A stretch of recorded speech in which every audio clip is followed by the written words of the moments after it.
that we have raised is still stands because their answer is absolutely false.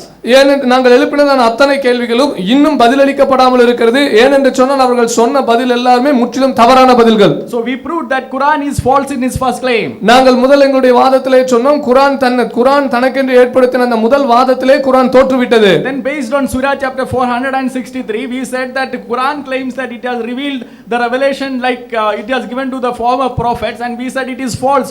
Quran's claim is false.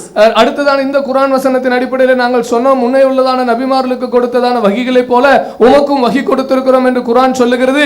இந்த வசனமும் தவறு என்று சொன்னோம். And based on the hadith we showed that Hazrat Muhammad was unable to discern the spirit whether it was from God or not. அந்த ஹதீஸ்களின் அடிப்படையிலே நாங்கள் அதை நிரூபித்தோம். ஹஸரத் முகமது அவர்களுக்கு இறைவனிடத்திலிருந்து வந்த ஆவியா அல்லது இறைவனா என்பதை குறித்ததான ஒரு குழப்பம் இருந்ததை நாங்கள் சொல்லி காண்பித்தோம். Then he gave an example of Mary the angel appearing to Mary and Mary getting afraid. அவர்கள் அதுக்கு ஒரு உதாரணம் கொடுத்தார்கள். உதாரணமாக மரியாளிடத்திலே தூதன் தோன்றினபோது மரியாளும் பயப்பட்டாள் என்று சொன்னார்கள். Yes, Mary was afraid. Then the angel introduced himself to Mary and told that I am this angel, and Mary was calm. மேரி வந்து the தூதன் தோன்றினபோது மரியாள் பயப்பட்டார்கள். ஆனால் நான் இறைவனிடத்திலிருந்து வந்த தூதன் என்று சொல்லி அந்த தூதன் சொன்னபோது மரியாள் சாந்தமானார்கள். Here the angel comes and oppresses Muhammad, and Muhammad wants to commit suicide. Is it same? இந்த இடத்துல பார்க்கிறோம் அந்த தூதன் வந்து முகமது நபியை ஹஜரத் முகமது அவர்களை இறுக்கி பிடிச்சு நெருக்கி பிடிக்கிறார். ஹஜரத் முகமது அவர்கள் தற்கொலை செய்ய முயற்சி செய்கிறார். இதுதான் அந்த ஒரே தூதரா? This angel is not from God. இந்த வானவர் வந்து இறைவனிடத்திலிருந்து வரவே இல்லை. And further if you read about this angel, the same angel comes in the Quran to the Mary, and he blew into the private parts of Mary.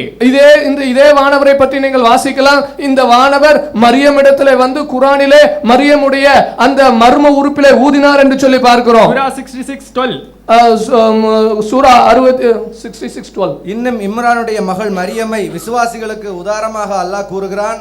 அவர் தன்னுடைய மர்மஸ்தானத்தை கற்பை காத்து கொண்டார். ஆகவே நம்முடைய ரூஹிலிருந்து அதில் ஊதினோம்.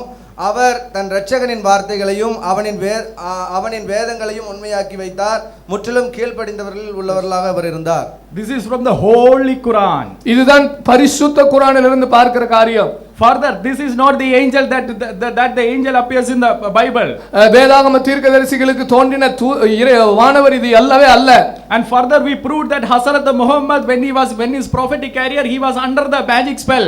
அவர் நபித்துவத்தின் ஹஜரத் முகமது அவருடைய நபித்துவத்தின் காலத்திலே அவர் மந்திர சக்தியில் பீடிக்கப்பட்டிருந்தார் என்பதையும் நாங்கள் காட்டினோம். Based on the Sahih Hadith. அதை சஹீஹ் ஹதீஸின் அடிப்படை ஆதாரத்தோடு காட்டினோம். And what was their answer? They said that those Sahih Hadiths are not reliable because it is contradicting Quran. அதற்கு அவர்கள் என்ன பதில் சொன்னாங்க?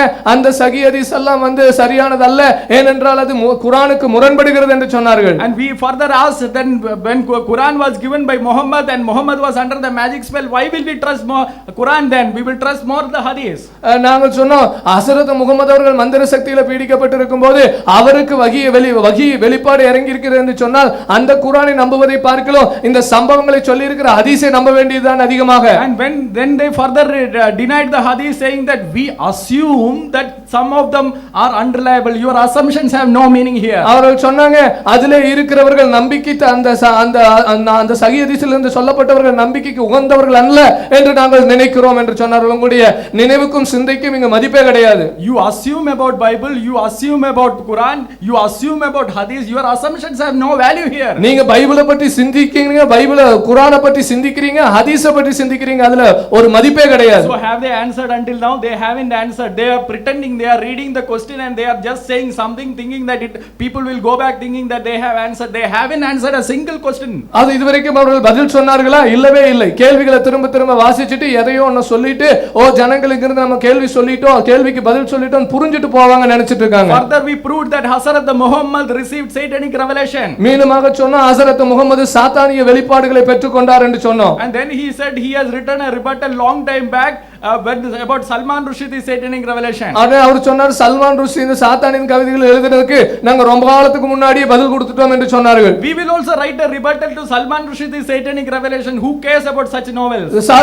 சல்மான் ருஷ்டி எழுதிய சாத்தானுடைய கவிதைகளுக்கு பற்றிதான ஒரு பதிலை நாங்களும் கூட தான் எழுத முடியும். ஆனால் அதை பற்றி யார் கவலைப்படுகிறார்கள்? We too strongly condemn such fictions. அந்த விதமான அனுமானங்களை நாங்களும் வன்மையாக எதிர்க்கிறோம். About a historical person you should not write fictions. ஒரு சரித்திர ஆக்கப்பூர்வமான ஒரு மனுஷன் மேல கட்டுக்கதை எழுதக்கூடாது என்பதை நாங்களும் சொல்லுகிறோம். But what we gave the evidence was the doctoral thesis in Harvard University. நாங்கள் கொடுத்ததான தீசிஸ் என்பதுங்கிறது டாக்டர் ஹார்வர்ட் யூனிவர்சிட்டியில சமர்ப்பிக்கப்பட்ட தீசிஸ் உடைய ஆதாரத்தை கொடுத்தோம். Is it like a fiction?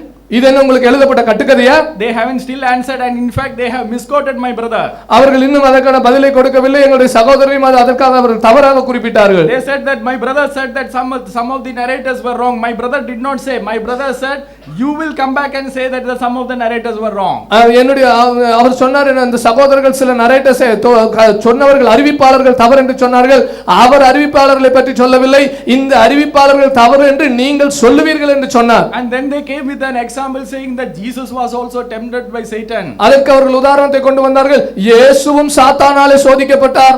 Yes, here is the difference. Jesus was tempted by the Satan and Jesus won over the Satan. இங்கதான் அந்த வித்தியாசத்தை பார்க்க முடியும். இயேசு சாத்தானால சோதிக்கப்பட்டார், ஆனால் சாத்தானை இயேசு ஜெயித்தார். Hazrat Muhammad was under the magic spell. ஆனால் ஹஸரத் முகமது மந்திர சக்தியினால பீடிக்கப்பட்டிருந்தார். Hazrat Muhammad could not distinguish between what is the satanic revelation and what is the other, so he was defeated. சாத்தான் இடத்துல வந்து வெளிப்பாடுக்கு மற்ற வெளிப்பாடுக்கு வித்தியாசம் என்ன என்று தெரியாதபடி இருந்தால் அவர் தோற்கடிக்கப்பட்டார். So what is the answer? இப்ப பதில் என்ன? Where is the answer? They are just reading the questions and they are making some claims and their statements and they are saying we are answering. Where is the answer? சும்மா கேள்விகளை வாசிச்சுட்டு கொண்டு நாங்க பதில் கொடுத்துட்டோம் என்று சொல்லி சிந்தித்துக் கொண்டிருக்கிறார்கள். பதில் எங்க? So we proved that Quran is false even in this. அவர்களுடைய கருத்துப்படி குர்ஆன் தவறு என்று சொல்லி நாங்கள் சொன்னோம். Further Quran makes a claim in Surah chapter 4:82 that there are no contradictions. சூரா 4:82ல குர்ஆன் சொல்லுகிறது முரண்பாடே இல்லை என்று குர்ஆன் சொல்லுகிறது. And we gave some contradictions. Now they want to go to the first they said that it is not in max, although it is max, actually they said it is not max. முதல்ல அவங்க சொன்னாங்க இதெல்லாம் கணக்கு கிடையாது என்று சொன்னாங்க. And further they wanted to go to Ezra. இப்போ வந்து அவங்க எஸ்ராக்கு போக வேண்டியிருக்கு. See, those questions actually can be discussed. We have also answered that. If you read Ezra chapter 2 verse 61 to 65, you will get a context for why those variations were. எஸ்ராவுடைய 2வது அதிகாரத்தின் அந்த வசனங்களை வாசித்தீர்கள் என்று சொன்னால் அந்த அங்க இருக்கிறதான அந்த வித்தியாசத்துக்கு என்ன காரணம் என்பதை நீங்கள் புரிந்து கொள்வீர்கள். And if you take overall the context, you can answer that. அந்த அமைப்பை சரியாக நீங்கள் புரிந்து கொண்டால் அதனுடைய எல்லா கேள்விகளுக்கும் பதில் வந்துவிடும். Now today's topic is Quran the God's word. ஆனால் இன்றைய தலைப்பு குர்ஆன் இறைவனுடைய வார்த்தையா என்பது. And most of the questions that you raised about the Bible, even the Sunday school kids know, so that even if I don't answer also, nobody is having any problem with that. நீங்கள் எழுப்பினதான இத்தனை கேள்விகளுக்கும் எங்களுடைய Sunday school குழந்தைகளுக்கு கூட பதில் தெரியும். அதனால நான் அதுக்கு பதில் கொடுக்கலனாலும் பிரச்சனை இல்லை, எங்களுடைய ஜனங்களுக்கு அது பதில் தெரியும். Last time when the debate was about the Bible, even though their questions were utterly meaningless, I still answered because the topic was on the Bible. கடந்த முறை வேதாகமத்தை பற்றியதான விவாதம் நடந்தபோது அவர்களுடைய கேள்விகள் அர்த்தமற்ற கேள்விகளா இருந்த போதிலும் கூட அது வேதாகமத்தை பற்றிய விவாதம் என்பதனால எல்லா கேள்விகளுக்கும் பதில் கொடுத்தோம். But today's topic is Quran, so if there are some meaningful questions we will answer, otherwise we will completely ignore. இன்றைக்கு விவாதமானது குர்ஆனுடைய தலைப்பை பற்றி இருக்கிறது. எனவே அர்த்தமுள்ள கேள்விகள் இருந்தால் பதில் சொல்லுவோம், இல்லாவிட்டால் அதுக்கு நாங்கள் பதில் கொடுக்கிறது இல்லை. So we further proved that Allah is wrong in this, Quran is wrong in this. இந்த குர்ஆனும் தவறு, அல்லாஹ்வும் தவறும் என்பதை நாங்கள் அதிலே நிரூபித்தோம். Further Surah chapter 59 Allah said he will preserve the revelation. சூராவுடைய அந்த வசனத்திலே பார்க்கிறோம் அல்லாஹ் தன்னுடைய வஹி வெளிப்பாட்டை பாதுகாப்பான் என்று சொல்லி சொல்றதை பார்த்தோம். And they themselves admitted that the part of the wahi, part of the hadith is not preserved. They themselves admitted it and we thank you for that. அவர்களே சொன்னார்கள் இந்த வெளிப்பாட்டின் ஒரு பகுதியானது பாதுகாக்கப்படவில்லை என்று அவர்களே ஒப்புக்கொண்டார்கள். அதற்கு நாம் அவர்களுக்கு நன்றி சொல்ல கடமைப்பட்டிருக்கிறோம். The other part we proved that it is not preserved. நாங்கள் அந்த மற்ற பகுதியை நாங்கள் சொல்லிவிட்டோம், அதுவும் பாதுகாக்கப்படவில்லை. And God willing we will give you more evidences. இறைவனுக்கு சித்தமானால் இன்னும் அதிகமான ஆதாரங்களை கொடுப்போம். And then we went to the ethics part. அதற்கு அப்புறம் நன்னெறி பகுதிகளுக்கு கடந்து சென்றோம். We are glad that they have accepted the wife beating. அவர்கள் ஒரு காரியத்தை ஒத்துக்கொண்டதை நாங்கள் சந்தோஷப்படுகிறோம். மனைவிகளை அடிக்கலாம் என்பதை ஒத்துக்கொண்டார்கள். And they have implicitly accepted that rape is also there. They are only trying now to compare with the Bible and somehow escape it. அந்த கற்பழிப்பையும் கூட அவர்கள் ஒத்துக்கொண்டார்கள். அதுக்கு அவர்கள் செய்கிற காரியம் வேதாகமத்தோடு கூட எதையோ ஒப்பிட்டு விட்டு எப்படியோ தப்பிக்கலாம் என்பதை முயற்சி செய்து கொண்டிருக்கிறார்கள். When we asked about Hazrat Muhammad's desire for daughter-in-law, he asked the question, can you give me evidence when was that desire? ஹஸரத் முகமது அவர்களுக்கு தன்னுடைய மருமகள் மேலே ஆசை இருந்தது என்று சொன்னபோது அவருக்கு எங்க ஆசை இருந்தது, எப்ப ஆசை இருந்தது என்பதற்கு ஆதாரம் கொடுங்கள் என்று கேட்டார். You read the same verse, Surah chapter 33 verse 37, it says we married you in order that there so that the believers can marry the adopted sons' wives after they have divorced it. So it was when Sayyid was still the adopted son. Otherwise, why would the verse say like that? அந்த 33வது அதிகாரத்து 37வது வசனத்தை நீங்கள் வாசிக்கலாம். நாம் உனக்கு இதை அனுமதித்தோம், ஏன் என்று சொன்னால் வளர்ப்பு மகன்களுடைய மனைவிகளை தந்தைமார்கள் மணந்து கொள்ளலாம் என்பதற்காகத்தான் இதை நாங்கள் அனுமதித்தோம் என்று சொன்னார்கள். அவர் வளர்ப்பு மகனாக இருக்கும்போது இந்த காரியம் வந்துராவிட்டால் எதற்காக இந்த வசனம்? Not only was he adopted son at time, he was married to that lady also at that time. Proof, Sahih al-Bukhari volume 9 book number 93 hadith number 516. சஹீஹ் புகாரியுடைய இந்த குறிப்பிட்ட வசனத்திலே இவர் திருமணம் செய்ததான நேரத்திலே அவர் வளர்ப்பு மகனாக மாத்திரமல்ல அவர் திருமணம் செய்து கொண்ட காரியத்தையும் பார்க்கிறோம். Now this adultery and rape is nothing in the according to the Quranic ethics. இந்த குர்ஆனுடைய நன்னெறியின் அடிப்படையில் இந்த விபச்சாரமோ அல்லது கற்பழிப்போ ஒரு காரியமே அல்ல. I will give you one more proof for that before I move into the next of their points. நான் அவர்களுடைய அடுத்த குறிப்புக்கு கடந்து செல்வதற்கு முன் இன்னொரு ஆதாரத்தை நான் கொடுப்பேன். In Surah chapter 5:87 it says, forbid not the good things which Allah had made lawful for you. சூராவுடைய 5:87 அந்த வசனத்தை 5வது அதிகாரத்தின் வசனத்திலே பார்க்கிறோம், அல்லாஹ் உங்களுக்கு அனுமதித்ததான நல்ல காரியத்தை தடை செய்யாதீர்கள் என்று. Now we want to know the meaning of it, so we go to the technician hadith. இந்த வசனத்துக்கான விளக்கத்தை நாங்கள் கண்டுகொள்ள விரும்புகிறோம். அதற்காக நம்ம டெக்னீஷியன் ஆகிய ஹதீஸுக்கு போகிறோம். Sahih al-Bukhari volume 7 book number 62 hadith number 13. இந்த சஹீஹ் புகாரியில் இப்படியாக சொல்லப்படுகிறது. It was said that when they used to participate in the holy battles, they could not control this thing, so they came and asked, can we castrate it? Then Allah's prophet said, no, you can have temporary marriage. அவர்கள் சொன்னாங்க, புனித போர்ல ஈடுபடுகிறதான நபி தோழர்கள் வந்து நாங்க இப்படி செய்து கொள்ளலாமா என்று சொல்லி கேட்டபோது அங்கே அல்லாஹ்வுடைய தூதர் சொல்கிறார், நீங்க தற்காலிக திருமணம் செய்து கொள்ளலாம். You know what is temporary marriage? It is sugar coated adultery. It is adultery, in other words, repackaged adultery. இந்த தற்காலிக திருமணம் என்பதன் இன்னொரு வார்த்தை என்ன தெரியுமா? இன்னொரு வார்த்தையில சொல்ல போனா அது பக்கா விபச்சாரம். If you go from Chennai to Hyderabad and if you are staying in Hyderabad for 1 week and if you can't control, you can enter into an agreement with that lady on a price, and after 1 week that contract is expired, you can come back. What is this? நீங்க இங்க இருந்து சென்னையில இருந்து ஹைதராபாத் போறீங்க, அங்க உங்களுடைய ஆசை அடக்க முடியல, அங்க இருக்கிற ஒரு பொம்பளை கிட்ட ஒரு பிரைஸோ அல்லது ஒரு உடன்படிக்கை செஞ்சுட்டு ஒரு வாரம் இருந்து ஆசையை நிறைவேற்றிட்டு திரும்பி வரும்போது விட்டுட்டு வரீங்க, அப்படின்னா என்ன அர்த்தம்? Because their books are filled with such things, when they read anything in the Bible, they can only interpret it like that. ஏனென்றால் அவருடைய புத்தகம் அப்படிப்பட்டதான காரியங்களால நிறைந்திருக்கிறது. அதனால தான் பரிசுத்த வேதாகமத்தை வாசிக்கும் போது இத பத்தி விளக்கத்தை தவிர வேற ஒன்று அவங்களுக்கு வருவதில்லை. Whether that is still existing or not, it is a disputable matter. இந்த தற்காலிக திருமணம் இன்னும் இப்பவும் செய்யப்படுகிறதா இல்லையா என்பது அது இன்னொரு argument. Shia still accept it, Sunnis does not accept it. ஒருவேளை ஷியா இஸ்லாமியர்கள் அதை வந்து ஏத்துப்பாங்க, இன்னும் சுன்னி முஸ்லிம்ஸ் ஏத்துக்காம இருக்கலாம். But in the hadith that confusion is still there. அந்த ஹதீஸ்ல இன்னும் அந்த குழப்பம் நிலைத்துக் கொண்டிருக்கிறது. That debate we can see in Sahih al-Bukhari volume 6 book number 60 hadith number 43. இந்த சஹீஹ் புகாரிலே அந்த ஆர்குமெண்ட்டை நம்ம பார்க்கலாம். And Sahih al-Bukhari volume 7 book number 62 hadith number 51. Yes, go on. You read it. சஹீஹ் புகாரி வால்யூம் 6 புக் நம்பர் 60 43, சஹீஹ் புகாரி வால்யூம் 7 புத்தகம் 62 அதனுடைய எண் 51, சஹீஹ் முஸ்லிம் புத்தகம் 008 3248. We have so many hadiths like that. இப்படியாக ஏராளமான ஹதீஸ் இருக்கிறது. Do you think that God will allow such things? நீங்க நினைக்கிறீங்களா இறைவன் இப்படிப்பட்ட காரியங்களை எல்லாம் அனுமதிப்பாருன்னு சொல்லி? No way. அதற்கான வழியே கிடையாது. Quran is not the God's word. குர்ஆன் இறைவனுடைய வார்த்தை இல்லவே இல்லை. And then they came with the signs. அவர்கள் உடனே சயின்ஸ் எடுத்துட்டு வந்தாங்க. And then they told that Surah chapter 57 verse 25, iron is from heaven. சூரா 57:25ல சொன்னாங்க இரும்பானது சொர்க்கத்திலிருந்து வானத்து வேற எங்கிருந்து வருகிறது. Sir, it is not just the iron from heaven, even the same verse has many other things also from heaven. இது ஏதோ இரும்பு மாத்திரம் சொர்க்கத்துல வானத்திலிருந்து வர்றது இல்லைங்க, நிறைய காரியம் வானத்திலிருந்து தான் வருது. It says we send after times the same verse. After times our apostles with clear signs and send down with them the book. They were also sent down. Apostles, they were also sent down. இறை தூதர்களும் அனுப்பப்பட்டார்கள், இறை புத்தகமும் அனுப்பப்பட்டது. So not only the iron, even apostles were sent out from heaven. இறை தூதர்களும் இறை புத்தகத்தோடு இறை அந்த வெளிப்பாடோடு கூட அனுப்பப்பட்டார்கள். Not only iron and apostles, even cattle were sent down from heaven. கால்நடைகளும் கூட அனுப்பப்பட்டது வானத்திலிருந்து. Surah chapter 39 verse 6 it says that he sent down you for the 8 cattle in pairs, cattle from heaven. இந்த சூரா 39:6ல பார்க்கறோம் கால்நடைகளும் கூட அப்படித்தான் அனுப்பப்பட்டது. The Quranic signs. இதுதான் குர்ஆனுடைய அறிவியல். Further, Surah chapter 16 verse 68 to 69, they quoted that they have been going around with this honey for a long time. சூரா 16வது அதிகாரம் 68 69ல அவர்கள் தேனை குறிப்பிட்டு அந்த தேனை பற்றி நிறைய காரியங்கள் சொன்னாங்க. And this honey bee, last time when I watched another video of அன்புள்ள சகோதரர்களே, இப்போ ஜெரி தாமஸ் பேசின எல்லாமே பேசுனது எல்லாத்துக்கும் பதில் சொன்னது போட்டு பார்த்தா உங்களுக்கு தெரிஞ்சுக்கிறோம். இந்த சபையில் சொல்லவில்லை நெவர்னு சொன்னால் அது ஒரு தோற்றத்தை உண்டாக்க பார்க்குறாரு. உங்களுக்கு ஆன்சர் இருக்கும். அறிவுபூர்வம் பார்க்குறவங்களுக்கு புதுசாக சொன்னது என்னென்னு கேட்டால், அந்த தற்காலிக திருமணம் பண்ணுற விஷயம் புதுசாக சொல்லியிருக்காரு. அதை நபியே தடுத்துட்டாங்க. அவங்க ஆரம்ப காலத்தில் அந்த மக்கள் எப்படி செஞ்சாங்களோ அதே வழியில் போவாங்க. இறைவன்ட்டு தடை வந்தவொன்னு தடுத்துக்கிடுவாங்க. வட்டி வாங்கிட்டு இருப்பாங்க, தடை வர்ற வரைக்கும் வாங்கிட்டு தான் இருப்பாங்க. குர்ஆன் 23 வருஷத்தில் கொஞ்சம் கொஞ்சமாக வந்தது. அந்த அடிப்படையில் தற்காலிக திருமணம் அரபுகள்கிட்ட வழக்கத்தில் இருந்தது. ஆனால் இறுதியாக நபி தடுத்துட்டாங்கன்னு இருக்கிறது. அது இஸ்லாத்தில் தடுக்கப்பட்டது. சொல்லிக்கிறேன். Dear brothers, brother Jerry was quoting that we never answered any question. He was emphasizing on the point that we never answered, but we kept on answering all their claims.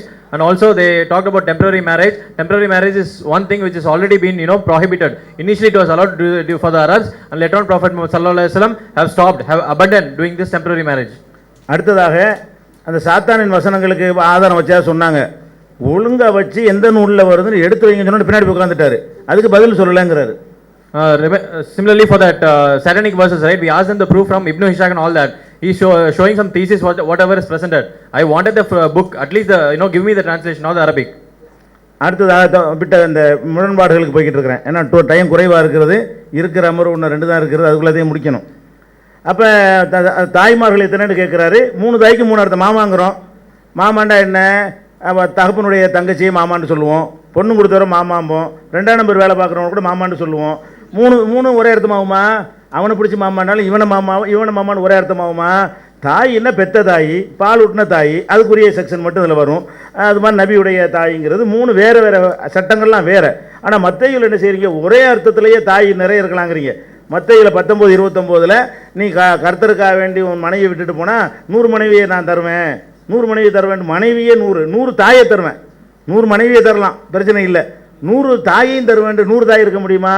Same தாய்ங்கிற அர்த்தத்திலே இது வருகிறது. சொல்லுங்க. Similarly, they were talking about the distinguishing factors about mother. Quran is talking about 3 different types of mother. One is the mother who is the original mother, and the second mother, what Quran is talking about, the suckled, it's a nursing mother. The third mother, what the Quran is referring as the wives of the Prophet. So all these 3 are different categories of mothers what Quran is explaining. For example, when you say reverend mother, what do you assume? You assume that she is having some kid or what? So this is a figurative way of telling it, and each one is having their different categories. It is not the way how it is mentioned in the Bible in Gospel of Matthew chapter 19 verse 29. For a zealot, whoever sacrifices his life for the sake of Lord, for him 100 wives will be given. Okay, let him be given that. 100 mothers will also be given. What is the meaning of it? You are not having any figurative speech here.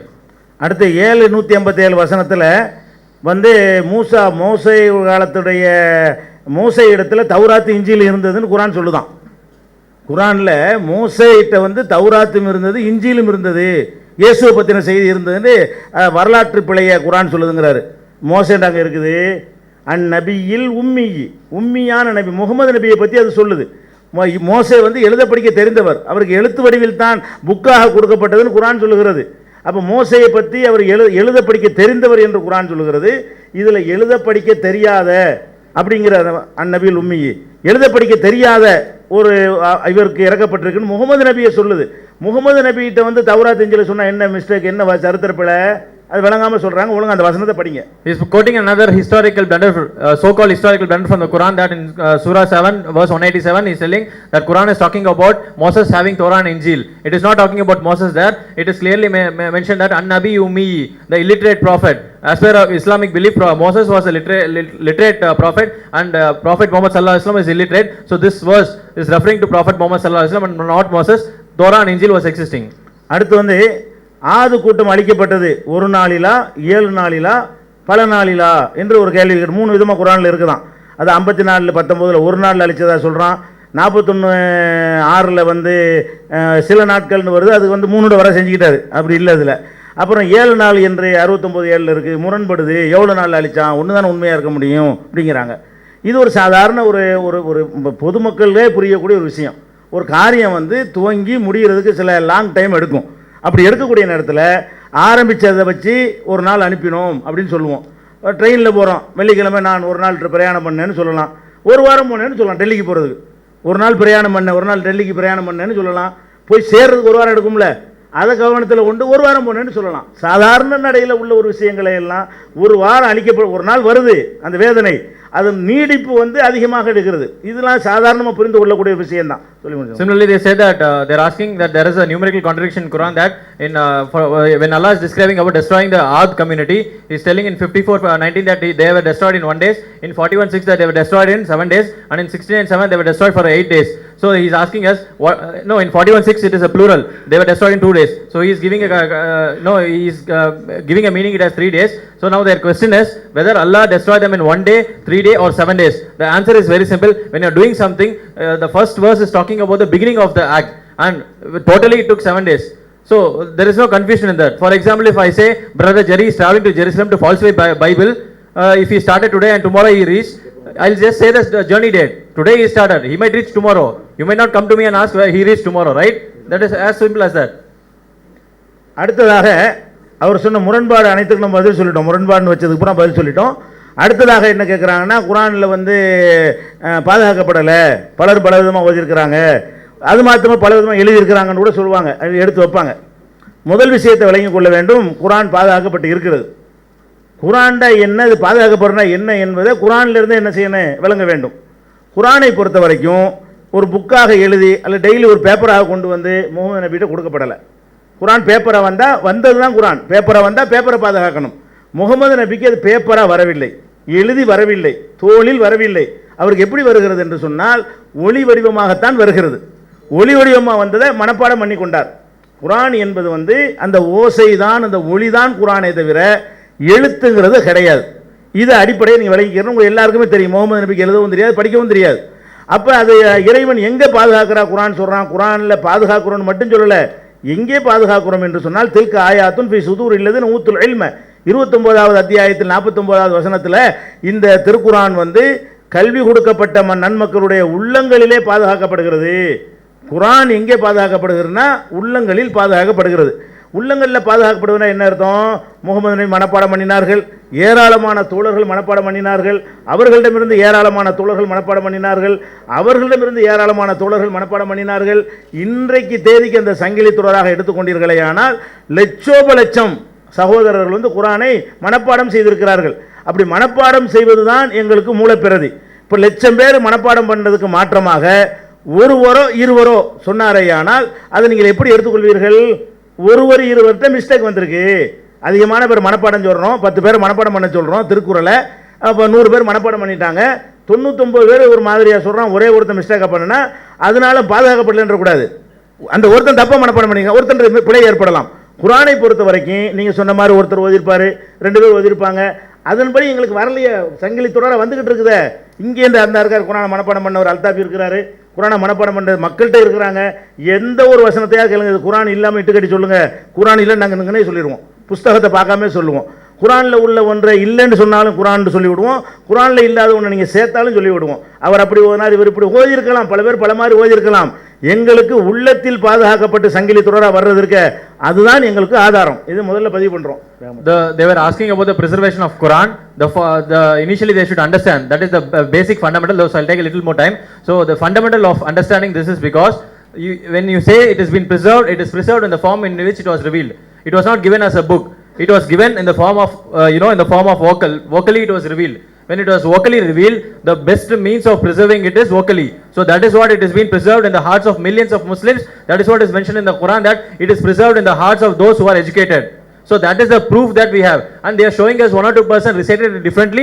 That means that even if they are reciting it differently, we will compare it with the person who learned it by heart, and we'll compare it with that copy, and then come to a conclusion that whatever they recited is not the part of Quran, and be it they recite something which is outside the Quran also. We have these type of people who have memorized the Quran. We can very well verify that that is not part of the Quran. It is as simple as that. அடுத்ததாக எங்களுக்கு மூலப்பெறுதி என்பது உயிரோடு உள்ள லட்சோப லட்சம் ஹாஃபில்கள் மனப்பாடம் செய்தவர்கள். இன்னைக்கு அவங்க தான் மூலப்பெறுதி, அன்னைக்கு மூலப்பெறுதி. அதுக்கு சங்கிலி தொடர் இருக்கிறது. வேற எதில் எப்படி இருந்தாலும் யார் ஓதுனாலும் அனைவரும் ஓதியது வந்திருக்கிறதா அதை தான் நாங்கள் பார்ப்போம். பாதுகாக்கப்பட்டு இருக்கிறது. இன்னும் புரிந்து கொள்வதற்காக சொல்வதாக இருந்தால் எழுத்தில் பாதுகாக்கப்படலை, அந்த உள்ளத்தில் தான் பாதுகாக்கப்படுது. உதாரணம் சொல்வதாக இருந்தால் அரபு மொழியில் ஏகாரம் கிடையாது. ஆ இ உ இருக்குது. ஆ இ உ 6 தான் உச்சரிப்பு. எந்த எழுத்து எடுத்தாலும் கா கி கு, கா கி கு, அப்படி 6 தான் இருக்கிறது. தமிழில் என்ன இருக்குது? கே கோ கை கௌ இப்படிலாம் இருக்கிறது. இந்த மாதிரியான உச்சரிப்பு வந்து அரபியில் வராது. இப்போ குரானில் எடுத்துக்கிட்டிங்கன்னா பிஸ்மில்லாஹி மஜ்ரேஹா, மஜ்ரேஹா முர்சாகான்னு இருக்கும். அது அரபுடைய கிராமர் படியும் மொழிப்படியும் மஜ்ராகான்னு தான் ஓதணும் எழுத்துப்படி பார்த்தீங்கன்னா. ஆனால் உலகத்தில் உள்ள எல்லாரும் மஜ்ராண்டு எழுதிருக்கு மஜ்ரேன்னு தான் படிப்பாங்க. அரபில் இல்லாத இருந்தால் கூட அது ஒரு முத்திரைக்காக வேண்டி, இது ஓசையை கொண்டு தான் பாதுகாக்கப்படுகிறது, உள்ளங்களில் தான் பாதுகாக்கப்படுகிறது என்பதற்காக வேண்டி மஜ்ரேகான்னு படிக்கிற அந்த மொழியில் அது கிடையாது. அந்த ஏகாரம் போட்டு ரே பே தேன்னு வராது, ரா ரி இப்படி தான் அரபியில் வரும். அப்போ அந்த மாதிரி அரபு இல்லாததாக இருந்தும் கூட எழுதுனதை ஒரு பக்கம் இருந்து உலகத்தில் உள்ள எல்லா முஸ்லீமும் அதை என்ன செய்கிறாங்க? மஜ்ரேகான்னு படிக்கிறாங்க. So similarly, this revelation has been transmitted through chain, and there is no, everybody is aware of what Quran is. And if you have to understand an example, let me give an example from the Quran. In Quran, for in English language, there is a concept called as vowel, A, E, I, O, U. But in Arabic, you will find A, E, and O. I mean, A, I, and O only you will find. You will not find E and U in Arabic. So that is why the word majreha is not at all in Arabic. If at all it has to be literally written, you will have to read it as majraha. But ask any Hafiz who has memorized the Quran, he will read it out as majreha. This is a clear proof that Quran is preserved verbally and not in the writings. அரபு மொழியில் எந்த குறியீடுகளும் கிடையாது. ஆரம்பத்தில் அரபு மொழியில் எந்த விதமான குறியீடும் கிடையாது அரபு மொழியில். இப்போ அந்த அலிஃப் லாம் மீம் இருக்கு பாருங்க, அந்த 2 எழுத்தையும் பாருங்க. முதல்ல உள்ளது அலி